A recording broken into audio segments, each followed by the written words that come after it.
This small plot of eastern deciduous forest provides varied habitat for an array of wild creatures.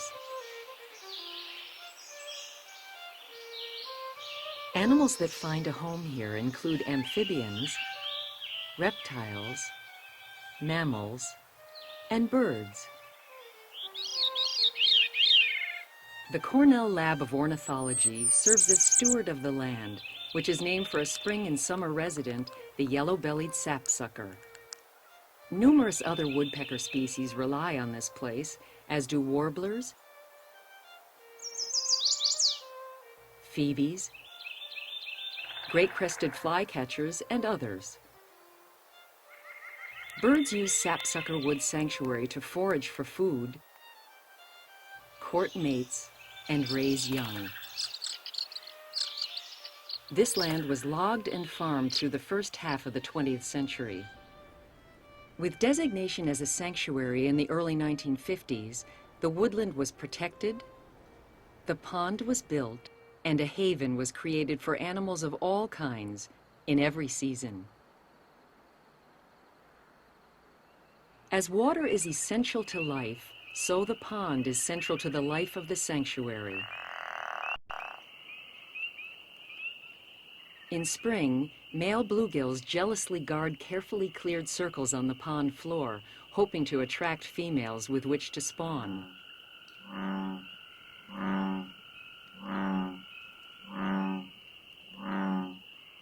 Bullfrogs and toads fill the air with mating calls.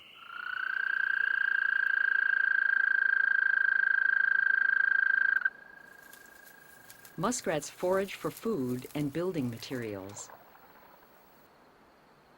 Dragonflies abound here, often flying around in mating clusters. Turtles line the shoreline, soaking up sun after the long winter sleep.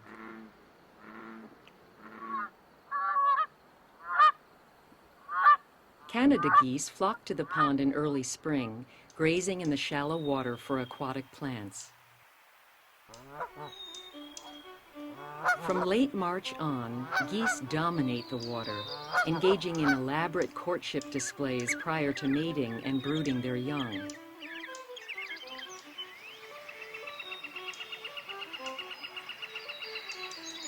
Female mallard ducks provide all parental care, guarding ducklings against predation by predatory birds and snapping turtles.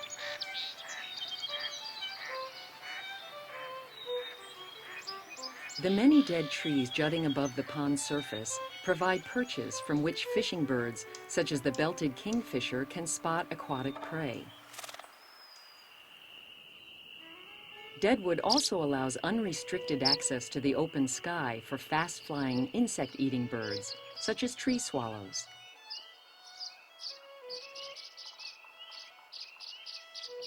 These aerial feeders eat dragonflies, moths, mayflies, and other airborne insects.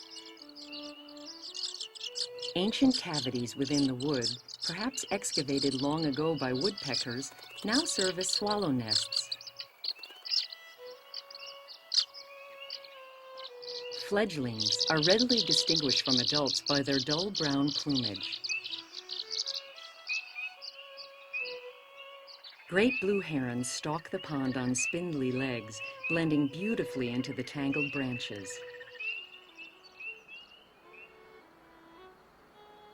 The smaller, more ornate green heron doesn't wade after prey, but skulks in the shadows, ready to spear the unwary fish or frog.